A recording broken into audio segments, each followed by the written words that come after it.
Vande Mataram Vande Mataram BJP जीवतम जीवतम जीवतम BJP जीवतम जीवतम जीवतम Vande Mataram Vande Mataram Modi ji जिंदाबाद जिंदाबाद जिंदाबाद বিশ্বের সর্বশ্রেষ্ঠ নেতা নরেন্দ্র মোদী জিন্দাবাদ। আশা করি এটাকে আমরা ঘরের ফেরা বলব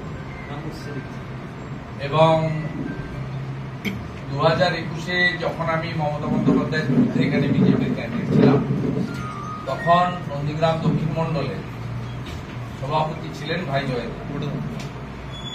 পার্টির নিয়ম অনুযায়ী জেলা প্রেসিডেন্ট চেঞ্জ হয়েছিল, রাজ্য প্রেসিডেন্ট চেঞ্জ হয়েছিল, পরে জেলা প্রেসিডেন্ট চেঞ্জ হয়েছিল, তাতে মন্ডল সভাপতিও নিয়মে চেঞ্জ হয়েছিল।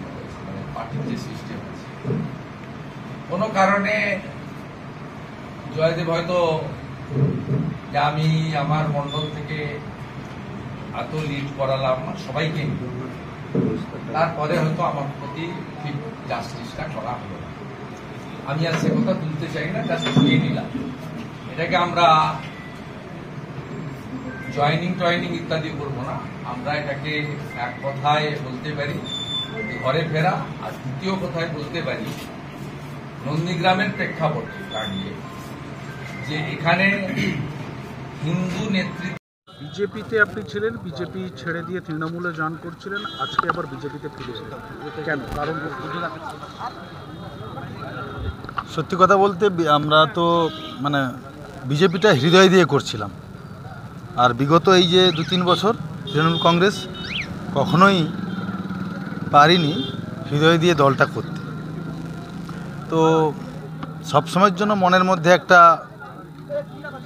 মানে চিন্তা হতো যেখানে এসছি তারা কতটা আমাদেরকে আপন ভাবে, কতটা গুরুত্ব দেয়, কতটা সম্মান করে।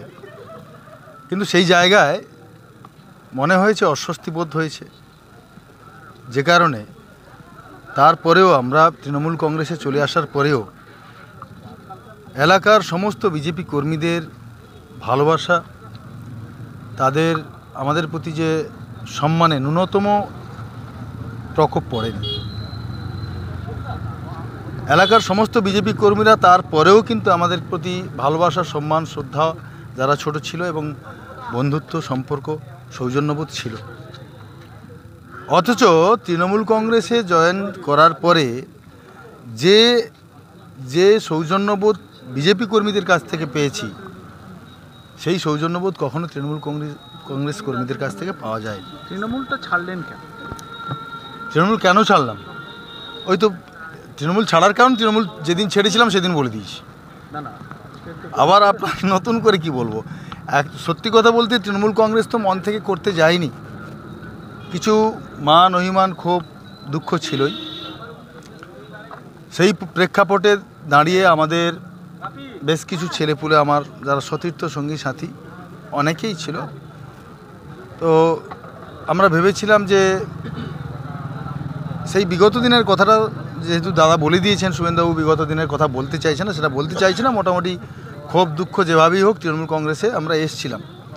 কিন্তু তৃণমূল কংগ্রেসে যোগদানের সময়ে যে কথাটা আমাদের মধ্যে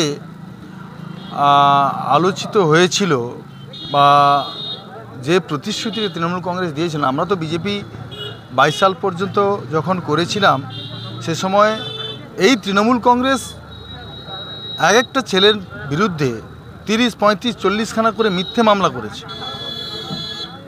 কোনো মামলাটাই সত্যি নয়।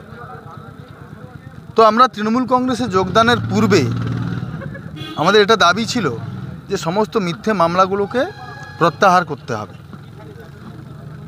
তারা সে মতো বলেও ছিল যে আগামী 6 মাসের মধ্যে এই প্রসেস করে সমস্ত মামলাগুলোকে প্রত্যাহার করা হবে।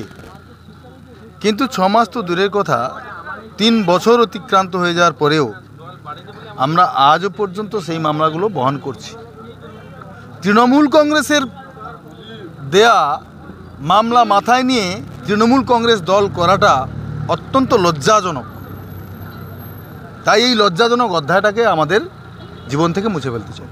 সেই জন্য আপনি, তার জন্য তৃণমূল কংগ্রেস ছেড়েছি। আপনার নাম? জয়দেব দাস।